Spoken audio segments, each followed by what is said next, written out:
Tuan muda yang lemah dan hanya bisa merengek. Dalam 7 detik, membantai 18 iblis tingkat tinggi yang menyerang. Ini karena tubuhnya dikendalikan oleh pengembara pedang terkuat di dunia, Jim.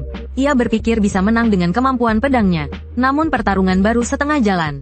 Dan tubuh mudanya sudah tak sanggup lagi. Apa dia sudah tak sanggup mengangkat pedangnya? Di depan semua orang, Jim melakukan sesuatu yang tak terduga.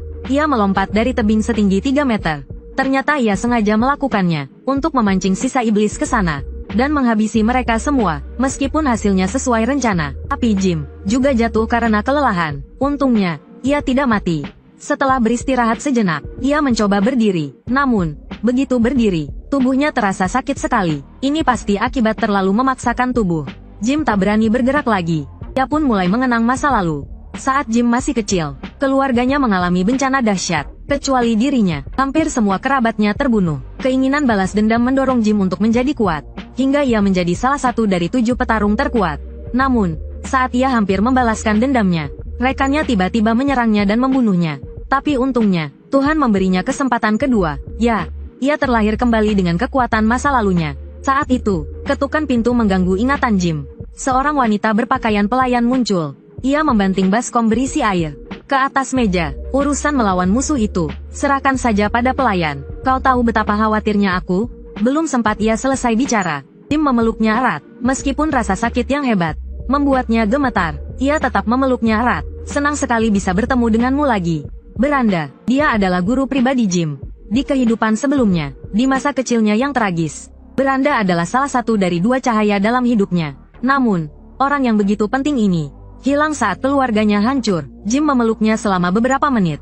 Sebelum akhirnya melepaskannya, ia tak sabar menceritakan semuanya padanya. Dengarkan, keluarga kita akan segera menghadapi bencana dahsyat. Beranda hanya tersenyum lembut, dan kembali merapikan tempat tidur. Jelas ia tidak menganggap serius perkataan Jim. Dengarkan, ini sangat. Belum sempat ia selesai bicara, Beranda langsung memotongnya. Kalau kamu terus berulah seperti ini, aku akan kirim kamu ke Jandali. Tidak tahu terima kasih, Jim terdiam mendengar beberapa kata itu. Setelah tenang, Beranda tiba-tiba membahas festival musik minggu depan. Itu kesempatan bagus untukmu, dan adikmu, Elena, untuk baikan. Seharusnya ini hal yang menyenangkan. Tapi Jim malah membelalakkan matanya ketakutan. Karena menurut ingatan kehidupan sebelumnya, Elena akan terbunuh di festival musik itu. Jim mengambil foto mereka berdua di atas meja, seolah membuat keputusan penting dalam hatinya. Tapi saat itu, pintu tiba-tiba terbuka. Wajah yang familiar muncul. Elena, tanpa ragu, Jim memeluknya. Aku kangen kamu. Lalu dia menepuk-nepuk bajunya dengan jijik. Minggu lalu kamu bilang muak dengar napasku. Kepalamu terbentur, ya? Jim menutupi dadanya dengan canggung. Di kehidupan sebelumnya, dia memang benar-benar brengsek. Tapi kata-katanya itu membuat keduanya tercengang. Aku tidak salah dengar, kan? Tuan muda minta maaf, kepalanya pasti terbentur. Jim berusaha menggerakkan tubuhnya untuk membuktikan dia baik-baik saja. Tapi tubuhnya tidak menurut. Dia langsung merasakan sakit yang luar biasa. Ya, waktu kamu digotong kembali juga seperti ini. Elena dan Beranda tersenyum nakal. Melihat ekspresi mereka, Jim tidak marah, malah merasakan perasaan lain. Benar saja, banyak hal indah yang terlewatkan di kehidupan sebelumnya. Terlalu banyak. Tapi saat itu, ketukan pintu mengganggu pikiran Jim. Yang datang adalah 2 pengawal pribadi Elena. Mereka memanggilnya untuk membantu pekerjaan. Melihat Jim kebingungan, Beranda berkata dengan kesal, akhir-akhir ini kekurangan tenaga kerja. Tidak semua orang bisa bersantai sepertimu. Saat mereka hendak keluar, Jim mengutarakan ide yang aneh. Aku juga mau bantu. Serius, tuan muda mau bantu? Kepalanya pasti terbentur. Namun, niat Jim baik, tapi para pelayan ketakutan melihatnya. Khawatir jika membuat kesalahan kecil akan dipukuli. Hal ini malah menurunkan efisiensi kerja. Begini caramu memperlakukan orang yang mau membantu? Elena berusaha mengusirnya. Satu-satunya cara kamu bisa membantu adalah dengan tidak berada di sini. Saat keduanya bertengkar, sebuah derap langkah kaki terburu-buru mendekat. Orang yang datang adalah pengawal pribadi Jim, Ferguson. Dia mendengar tuan mudanya dalam masalah. Jadi dia segera bergegas datang. Melihat pria tua itu, Elena merasa seperti melihat penyelamat. Dia segera memintanya untuk membawa Jim pergi. Tidak ada cara lain. Tinggal di sini hanya akan membuat orang lain kesal. Maka, Jim meminta pengawalnya untuk membawanya ke lapangan latihan yang terbengkalai. Selanjutnya adalah terlibat dalam perang. Kehancuran keluarga. Sekarang waktu yang tersisa tidak banyak. Dia harus segera membuat tubuh ini kuat. Jim duduk bersila di tanah. pertama-tama menutup matanya, lalu menarik napas dalam-dalam. Dengan cepat, dia merasakan keberadaan sihir di udara. Bagi Jim, sebagai salah satu dari 7 terkuat, hal-hal ini tidak sulit. Di kehidupan sebelumnya, dia bahkan bisa menciptakan 5 inti sihir.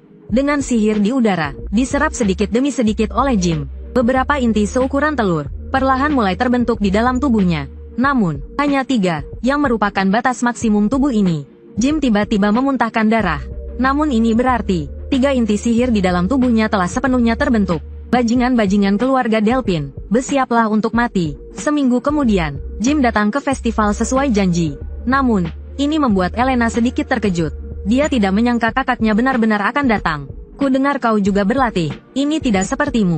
Elena tampak bingung. Namun, dia sangat menyukai penampilan kakaknya saat ini. Meskipun suasana di tempat itu sangat menyenangkan, Jim tidak berani lengah. Dia terus mengamati sekelilingnya dengan waspada. Karena selama ini, dia tiba-tiba menyadari bahwa perubahan perilakunya setelah terlahir kembali juga akan mengubah sejarah masa depan. Akan terjadi perubahan. Selanjutnya, Elena mengajak kakaknya berkeliling pesta dan juga mencicipi banyak makanan lezat. Akhirnya, mereka menemukan tempat untuk beristirahat. Meskipun Elena mengatakan, pesta ini tidak ada yang baru dan membosankan. Tetapi dengan kehadiran kakaknya, hatinya terasa hangat. Namun, meskipun pesta telah berakhir, Jim masih belum berani bersantai. Apa karena aku selalu bersama Elena? Pelakunya jadi tidak muncul, tapi saat itu juga, seorang penjaga keluarga tiba-tiba menghampiri Elena. Ku dengar ada pertunjukan baru di sana. Mau lihat? Elena yang polos tidak curiga sama sekali. Dan dengan senang hati mengikutinya. Kakak, ayo cepat. Jim yang berada di belakang langsung merasa ada yang tidak beres. Jadi ini ulah kalian, 2 pengawal pribadi Elena. Ketidakwajaran yang mereka tunjukkan terlihat jelas di mata Jim. Dengan cepat, mereka sampai di tempat pertunjukan yang disebutkan penjaga tadi. Tapi tempat itu kosong melompong. Elena melihat ke sekeliling, lalu langsung mengeluh pada penjaga. Dia merasa tidak mungkin ada pertunjukan di tempat seperti itu. Sementara Jim langsung menyadari ada yang tidak beres. Semua jalan keluar di sini, hampir semuanya sudah ditutup. Jadi tempat ini bukan seperti tempat pertunjukan, melainkan kandang yang dibuat khusus. Namun, Elena yang polos sepertinya belum menyadari ada yang tidak beres. Dia menarik kakaknya dan ingin pergi dengan kesal. Melihat bujukan tidak mempan, penjaga itu akhirnya menunjukkan niat aslinya. Nona, kau tidak boleh pergi. Jika kau pergi, apa yang akan kulaporkan? Elena baru menyadari ada yang tidak beres. Melaporkan apa? Kalian agak aneh hari ini. Tidak lama kemudian, 3 sosok berjalan mendekat dari kejauhan. Bagus, bagus. Kalian melakukannya dengan baik. Tapi, kenapa putra sulung Padim juga ada di sini? Pria bernama Frank itu tampak bingung.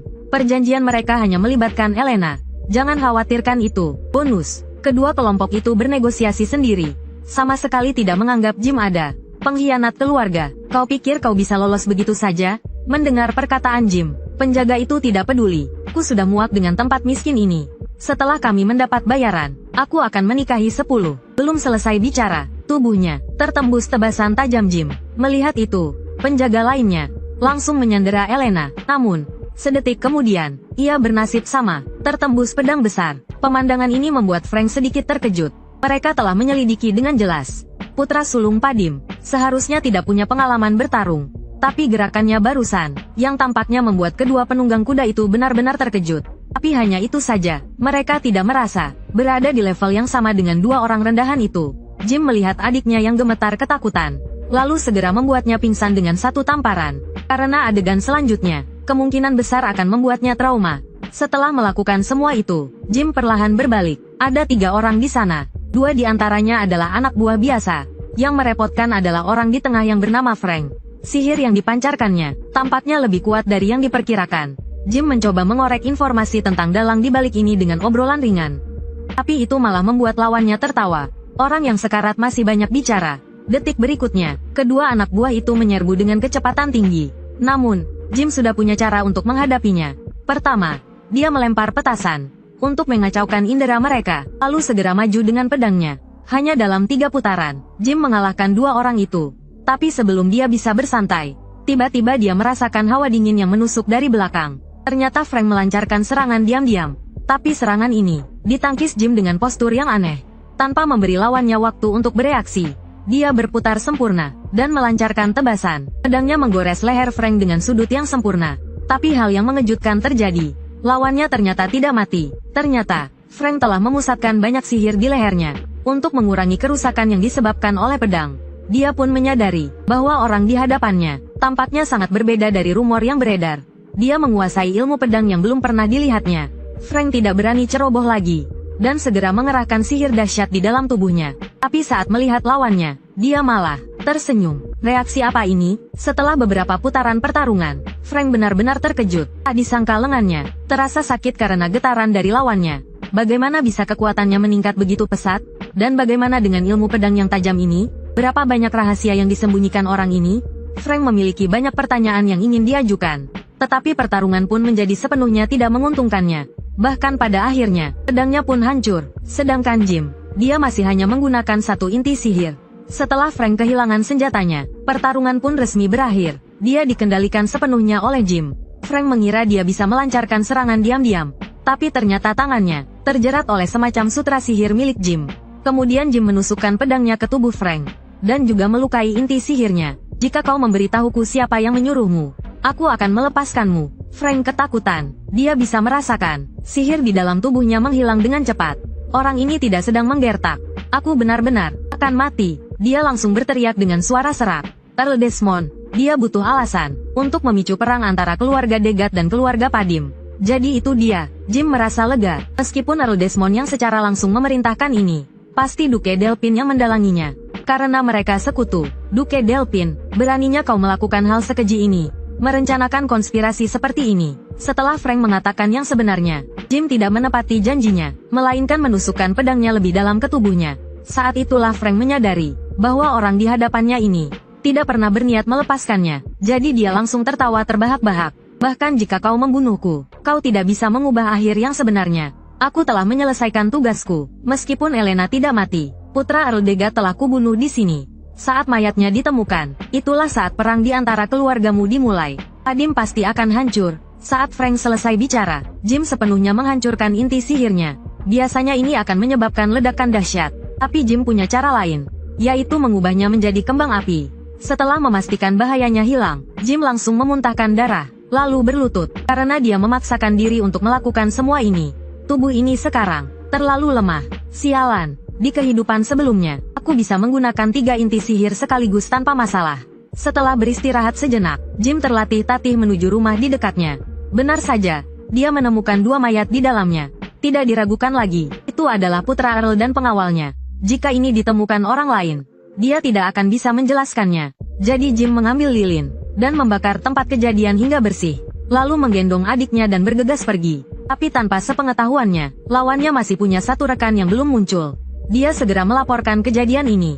Rencana kita gagal. Begitu kata-kata itu terucap, mereka tidak percaya. Satria tingkat tinggi, Frank, gagal mengurus seorang gadis kecil yang tidak tahu apa-apa. Putra tertua Padim ikut campur. Dia menggunakan teknik pedang aneh yang belum pernah kulihat. Setelah mengalahkan Ksatria Frank, pria berjubah hitam itu menceritakan semua yang dia ketahui tentang Jim. Dia pikir dengan begitu hukuman atas kegagalannya akan diringankan. Tetapi setelah mendengar ceritanya, semua orang justru menuntut hukuman mati untuknya. Karena ketidakmampuan Jim, bahkan anjing liar pun tahu. Pria berjubah hitam itu panik. Tidak, dia sama sekali berbeda dari rumor yang beredar. Beri aku kesempatan lagi. Saat mereka berdebat, suara berwibawa tiba-tiba terdengar dari panggung tinggi di sisi lain. Kesempatan seperti apa yang kau inginkan? Aku akan mengurus Jim. Dalam hati pria berjubah hitam itu, sudah ada rencana yang sempurna. Kali ini, Jim Padim pasti mati. Di sisi lain, setelah Jim pulang ke rumah, dia terus berlatih di ruang latihan. Dia mencoba menggabungkan teknik pedang murni dengan sutra sihirnya untuk mempertahankan kekuatan bertarungnya sambil mengurangi penggunaan inti sihirnya. Karena benda itu menimbulkan kerusakan yang tak terkira pada tubuh mudanya saat ini. Setelah diberitahu oleh Ferguson tua, Jim pergi ke ruang makan. Sambil menunggu makanannya dihidangkan, dia melihat wajah adiknya yang cemberut. Aku bilang orang yang menyelamatkanku adalah kakak, katanya. Mereka tidak ada yang percaya. Jim pun merasa tidak berdaya. Sebelum dia terlahir kembali, citra ketidakmampuan tubuh ini sudah tertanam kuat. Tapi itu tidak masalah. Selama Elena masih hidup, itu sudah cukup. Jim menundukkan kepalanya. Dia tahu meskipun dia telah menghentikan perang untuk sementara, musuh masih akan kembali. Saat Jim berpikir, seorang pelayan datang mendorong kereta makan. Anehnya, dia hanya memberinya sepotong kecil kue. Apakah ini hidangan penutup sebelum makan? Kelihatannya enak. Belanda tersenyum pahit. Tidak, Ini makanan utama. Kita sudah tidak punya uang untuk membeli makanan. Saat Jim tertegun, tiba-tiba terdengar keributan dari lantai bawah. Dia segera membuka jendela dan melihat ke bawah. Terlihat sekelompok orang datang dengan marah. Dan banyak dari mereka, bahkan membawa senjata. Jim bingung. Sementara Belanda tampak biasa saja. Aku sudah tahu mereka akan seperti ini. Jelasnya dengan pasrah. Dia menjelaskan, karena insiden penyerangan terhadap Helena, festival musik yang seharusnya berlangsung selama seminggu, dihentikan setelah hanya 1 hari. Dan yang paling terdampak, adalah para pedagang di festival musik. Jadi mereka mau memberontak. Jim menunduk. Situasi di wilayahnya, lebih buruk dari yang ia bayangkan. Ia tak bisa membiarkan ini berlanjut. Jim segera memanggil Ferguson tua. Ia mencoba memintanya mengirim pasukan untuk menenangkan massa. Pasukan? Kita tidak punya pasukan. Ferguson tua tampak malu. Sebagian besar pasukan berada di perbatasan kekaisaran. Melawan monster. Jim tersenyum kecut. Untungnya, hanya ada 2 hal yang tidak ada di sini. Yaitu ini tidak ada, dan itu tidak ada. Ia menghela napas pasrah. Lalu diam-diam ia menarik beranda ke samping. Kau kan bendahara, ya? Ambil uang pribadiku. Gunakan untuk menenangkan para pedagang itu. Tapi beranda hanya tersenyum. Lalu kembali mengucapkan kata yang familiar itu. Tidak ada, kau terlalu boros sebelumnya. Pangeran Padim sudah tidak memberimu uang saku lagi. Kalau begitu pinjamkan aku sedikit. Tidak ada. Jim terdiam selama 2,5 detik. Lalu ia benar-benar menyerah. Semuanya langka di sini. Meskipun ia tahu apa yang akan terjadi di masa depan, ia tidak bisa mengubah apapun. Ku butuh uang. Saat Jim sedang berpikir, seorang prajurit bergegas masuk. Tuan muda, ada masalah besar. Ia bahkan tak sempat bernapas. Prajurit itu segera menjelaskan, Tuan muda Kane ingin bertemu Anda. Nama itu adalah nama yang paling tidak ingin didengar Jim seumur hidupnya. Dipandu oleh prajurit itu, ia segera pergi. Orang gila itu, entah apa yang akan dilakukannya. Benar saja, saat Jim tiba di tempat kejadian, ia melihat komandan penjaga dipukuli. Bahkan dengan kehadiran pemilik wilayah, pria itu tetap tidak peduli. Ia terus memukuli komandan itu, lalu melemparnya ke hadapan Jim. Lama tak jumpa, sepupuku tersayang, tuan muda penakut yang baru saja terlahir kembali. Terkejut mendapati, sepupunya yang pengganggu muncul kembali. Namun kali ini bukan untuk anggur dan wanita, melainkan untuk sesuatu yang lebih penting. Bunuh sepupumu, Jim. Jika kau bisa menyelesaikan tugas ini, Yang Mulia akan sepenuhnya mendukung keluargamu. Lago. Astaga. Dia kan sepupuku. Harus tambah bayaran. Kane menyeringai jahat. Meskipun kedua keluarga mereka bersekutu, Kane percaya diri dan kuat. Ia sudah lama ingin menyingkirkan sepupunya yang penakut itu. Begitulah, Kane dengan tugas dari pria berjubah hitam, muncul di kedai. Dia mulai dengan sengaja membuat masalah di sini. Lalu dia mengarang alasan untuk menyerang komandan yang mencoba menghentikannya. Aku sudah bilang jangan berbohong. Tapi dia bersikeras, mengatakan kaulah yang mengalahkan monster itu. Dan aku membantumu memberi pelajaran pada pembohong itu. Apa aku salah melakukan itu? Jim hanya berdiri terpaku, tanpa menjawab. Di kehidupan sebelumnya, benar atau salah, dia pasti akan langsung berlutut dan meminta maaf. Tuan Kane, kenapa wajah orang itu menabrak tanganmu? Apakah tanganmu baik-baik saja? Tapi sekarang berbeda. Jim teringat kehidupan sebelumnya, dan wajahnya menunjukkan kelegaan. Melihat Jim tak bergeming, Kane langsung duduk di lantai. Kenapa bengong? Cepat keluarkan yang sudah disiapkan. Ku dengar festival musiknya terhenti, tapi suasana indah ini tidak boleh berhenti. Jim tampak kesal, karena setiap kali datang, orang ini selalu meminta anggur, wanita, dan hiburan. Dan dirinya yang dulu lemah, karena takut dipukul, tidak berani menolak. Cepat, aku menunggu. Mendengar desakan Kane, Jim seperti menyadari sesuatu yang penting. Oh ya, pantas saja Belinda bilang aku boros. Ternyata uangku habis untuk orang ini. Sebuah rencana cerdik melintas di benak Jim. Tentu, kan kulakukan. Tapi sebelumnya, bisakah kau membayar hutangmu padaku? Dulu aku selalu pakai uangku sendiri untuk menyiapkan semuanya. Sekarang aku minta 1000 koin emas. Ditambah bunga 100%. Kata-kata ini membuat Kane terkejut. Dia tidak menyangka Jim, yang dianggapnya teman, berani membicarakan uang dengannya, apalagi meminta harga yang begitu tinggi. 1000 koin emas, cukup untuknya bersenang-senang 100 kali. Namun, hal yang lebih mengejutkan Kane masih berlanjut. Bayar, atau kubunuh kau. Pilih salah satu. Begitu Jim selesai bicara, udara di sekitarnya seakan membeku. Bahkan ksatria Kane sendiri tampak tidak percaya. Dia tahu betul, akibat dari membuat Kane marah. Apa aku terlalu baik padamu, sehingga kau jadi kurang ajar? Atau kau benar-benar percaya gosip kalau kau mengalahkan monster itu? Dasar parasit Padim, Kane berkata sambil mengepalkan tinjunya. Lalu dengan kecepatan tinggi, dia melayangkan sebuah pukulan, 2 pukulan, dihindari oleh Jim. Semua orang tertegun. Tapi itu belum berakhir. Jim tidak hanya menghindari serangan, tapi juga membalas. Meskipun pukulan kedua ditangkis, tepat saat itu, Kain berlutut dengan keras di tanah, dan mulai batuk-batuk hebat, seolah-olah menderita luka serius. Jim terkejut. Dia tidak menggunakan banyak kekuatan. Bangun, jangan berpura-pura. Serangan seperti itu tidak mungkin melukaimu. Meskipun Jim tahu Kain berpura-pura mati, semua orang yang hadir melihatnya dengan jelas. Tuan muda Jim memukul Tuan muda Kain dan menjatuhkannya. Kalian semua lihat, menyadari reaksi orang-orang. Jim langsung mengerti apa yang dia rencanakan. Kau ingin bermain seperti ini, ya? Aku ladeni. Sementara Kain masih bangga dengan aktingnya. Bagaimana aktingku? Sempurna. Ini akan membuat opini publik menyalahkan Jim, dan cukup untuk memenuhi syarat duel. Namun, saat Kain mengeluarkan sarung tangannya dan hendak menantang Jim berduel, Jim mendahuluinya dan melemparkan sarung tangan ke wajahnya. Aku menantangmu berduel. Kau telah mempermalukanku, penerus keluarga ini, di depan rakyat Padim. Kau telah memukul ksatriaku dan mencemarkan harga diri bangsawanku. Kain merengut. Dia selalu tahu Jim bodoh, tapi tidak menyangka sebodoh ini. Jika dia tidak disingkirkan, gelar pendekar iblisnya akan sia-sia. Melihat sepupunya yang berang, Jim tetap tenang. Ricardo, cari para pedagang yang protes tadi pagi. Katakan pada mereka, ada kesempatan menghasilkan banyak uang. Pertarungan kedua bersaudara itu akan segera dimulai. Tak disangka, yang pertama kali menantang duel, bukanlah sepupunya yang dijuluki pendekar iblis, melainkan Jim, sepupunya yang penakut. Ini membuat ksatria mereka tercengang. Perawakan dan kemampuan berpedangnya bahkan sebanding dengan beberapa ksatria dewasa. Tapi Jim hanya tersenyum lebar, seolah-olah penuh percaya diri dengan kemampuannya. Duel mereka tidak langsung dimulai. Mereka pergi ke pasar yang paling ramai. Karena festival musik terganggu, Jim berencana memberi semua orang pertunjukan yang menyenangkan. Berita itu menyebar, kabar menyebar. Kerumunan orang dengan cepat berkumpul di lokasi.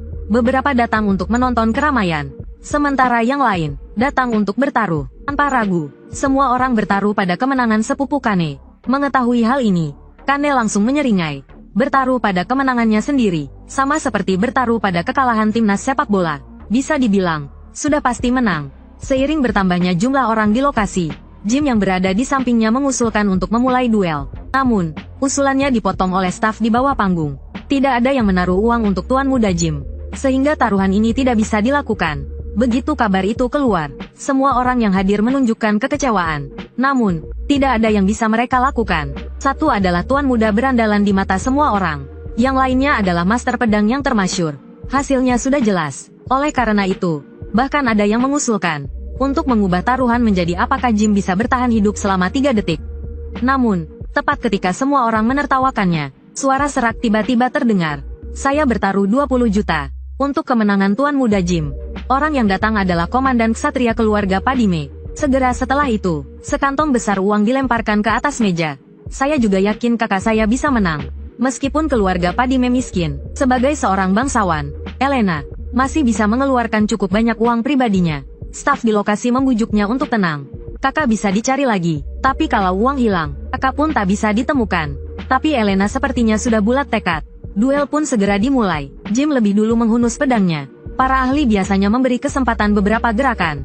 Jadi, kau duluan. Mendengar itu, Kane langsung murka. Ia melompat dengan pedang di tangan, lalu menebas Jim dengan seluruh kekuatannya. Serangannya sangat kuat. Hanya dengan 2 tebasan, ia berhasil membuat Jim mundur beberapa meter, dan membuatnya tak berdaya. Para pendukung di bawah panggung langsung panik melihat pemandangan ini. Nona Elena, uangmu akan habis. Sementara orang misterius yang memprovokasi pertarungan itu menyeringai. Dia sangat percaya diri dengan orang yang dipilihnya dengan cermat ini. Kane memiliki kekuatan yang jauh melebihi orang normal. Ia bahkan tidak perlu menajamkan pedangnya. Hanya dengan kekuatannya saja, ia bisa membelah seseorang. Namun tanpa disadari, 2 tebasan yang diterima sebelumnya sebenarnya adalah cara Jim untuk menilai kekuatan Kane. Dalam beberapa ronde pertarungan berikutnya, Kane tidak berhasil mendaratkan 1 tebasan pun. Teknik menghindarmu meningkat pesat. Lalu bagaimana dengan ini? Kane dengan cepat mengubah cara memegang pedangnya. Ia menggenggam erat bilah pedangnya, lalu mengayunkannya dengan keras. Semua ini terjadi begitu tiba-tiba. Jim hanya bisa menangkis dengan pedangnya, tapi tebasan itu terlalu kuat. Ditambah lagi, Kane terus menekan. Jim terpental puluhan meter. Meskipun sudah mendengar tentang kekuatan Kane, adegan ini tetap membuat semua orang tercengang. Dari ketinggian seperti ini, jatuh berarti mati. Permainan berakhir. Jim. Namun, saat Jim jatuh, dia segera memusatkan sejumlah besar mana di kakinya. Lalu, dia mengerahkan kekuatannya. Dengan kecepatan yang luar biasa, dia melesat ke arah Kane yang belum sempat bereaksi. Pedangnya menyayat tubuh Kane, tetapi tidak ada darah yang terlihat. Orang ini, dia menggunakan mana untuk meningkatkan kemampuannya. Jim perlahan berdiri. Ilmu pedangmu payah. Kau pikir dengan menunjukkan kekuatan terbesarmu, lawanmu akan takut? Biar aku yang membuka wawasanmu. Kane yang dinasihati merasa amarahnya kembali memuncak. Dia mengangkat pedangnya, siap untuk menebas sepupunya. Tidak pantas kau menggurui aku. Saat pedang Kane jatuh, Jim melompat menghindar. Lalu, dengan memanfaatkan putaran tubuhnya, dia meninggalkan 3 luka di tubuh Kane. Kane marah dan menyerang lagi. Tapi kali ini, Jim tak hanya menghindar, tetapi juga menginjak pedang Kane. Tanpa ragu, Jim langsung mengayunkan pedangnya. Pedangnya menyayat leher Kane dengan cepat dan tepat. Tuh kan, aku bilang Kak Jim pasti menang. Elena berkata dengan bangga. Sementara penonton terlihat sangat terkejut. Tak lama kemudian, luka di tubuh Kane mulai mengeluarkan darah. Darah merah menyembur keluar. Tapi Kane segera menyadari bahwa lukanya tidak dalam, tidak cukup untuk membunuhnya. Apa dia sengaja melakukan ini? Dan, kenapa ilmu pedangnya tiba-tiba menjadi begitu kuat? Kane mendongak dan bertemu pandang dengan Jim. Di bawah tatapan Kane, Jim dengan tenang melemparkan pedangnya. Lalu, dia perlahan berbalik dan mengatakan sesuatu yang mengejutkan Kane. Selanjutnya, aku akan menaklukkanmu dengan kekuatanku. Saat duel hampir dimenangkan, anak laki-laki itu tiba-tiba dengan sengaja membuang senjatanya. Dia memilih untuk bertarung dengan tangan kosong, melawan monster yang ukuran dan kekuatannya jauh lebih besar darinya. Dia tidak gila, melainkan, dalam beberapa ronde pertarungan pedang tadi, dia telah sepenuhnya menilai kekuatan lawannya. Ini adalah kemampuan Jim dari kehidupan sebelumnya sebagai tentara bayaran. Salah satu teknik yang kupelajari adalah bertarung dengan tangan kosong. Bagaimana kalau kita bertaruh 2000 koin emas? Begitu kata-kata itu terucap, semua orang di bawah panggung tercengang. Apa Tuan Muda Jim sudah gila? Bertarung dengan tangan kosong, kekuatan fisiknya jelas berbeda level dengan lawannya. Sementara itu, orang misterius yang memprovokasi duel ini, ekspresinya langsung berubah dari putus asa menjadi gembira. Dia tidak menyangka Jim akan sebodoh itu. Padahal dia hampir memenangkan duel, tapi tiba-tiba mengajukan syarat yang sangat merugikan dirinya sendiri. Menantang kekuatan fisik Tuan Muda Kane, itu sama saja dengan menantang maut. Badut, tangan kosong, wajah Kane langsung muram. Menarik, dia melepas mantelnya yang beratnya 40 kg. Dan melepaskan seluruh kekuatannya. Dia bertekad untuk memberi pelajaran kepada orang yang sombong ini. Namun, menghadapi raksasa yang mengancam, Jim tetap tenang, karena yang dia tantang bukanlah kekuatan fisik, melainkan teknik pertarungan jarak dekat. Ketika pedang Kane hampir mengenainya, barulah dia dengan tenang menghindar. Lalu, dia meninju otot paha lawannya, membuatnya kehilangan kemampuan bergerak. Melumpuhkan lawan selalu menjadi tujuan utama dalam pertarungan jarak dekat. Setelah Kane tidak bisa bergerak, dia benar-benar menjadi samsak Jim. Dia tidak berdaya melawan. Bagaimana mungkin? Bajingan ini, bagaimana dia bisa menguasai gerakan bertarung seperti itu? Kane tampak tidak percaya, padahal beberapa hari yang lalu, dia hanyalah pengecut yang selalu patuh padanya. Bagaimana? Menyerah? Atau mau lanjut? Mendengar ejekan Jim, Kane langsung murka. Dia menggigit lidahnya, meningkatkan adrenalin dalam tubuhnya. Lalu, dengan kaki kirinya yang masih bisa digerakkan, dia menghentak tanah. Memanfaatkan hukum Newton untuk meluncurkan dirinya. Dia mengira dengan tambahan hormon, keadaannya akan membaik. Tetapi, dia tetap tidak bisa mengimbangi kecepatan Jim. Memanfaatkan kelengahan Kane, Jim menggunakan teknik kuncian. Dengan mudah dia mematahkan tangan Kane yang memegang pedang. Meskipun begitu, Kane tetap tidak mau menyerah. Aku pasti akan membunuhmu. Tidak ada pilihan lain. Jim harus terus menghajarnya, sampai Kane tidak bisa bergerak lagi. Kenapa? Dia tidak mengerti kenapa dia bisa kalah dari orang ini. Ku turut berduka untuk ayahmu. Jim memegang kepala Kane dengan tatapan iba. Sampai keluarga Padim kami hancur. Dia selalu membantu kami. Ayahmu, berteman dengan ayahku. Dia orang yang sangat baik. Begitu kata-kata itu terucap, tinju Jim mendarat dengan keras. Kain menutup matanya, tapi setelah menunggu beberapa saat, dia tidak merasakan serangan apapun.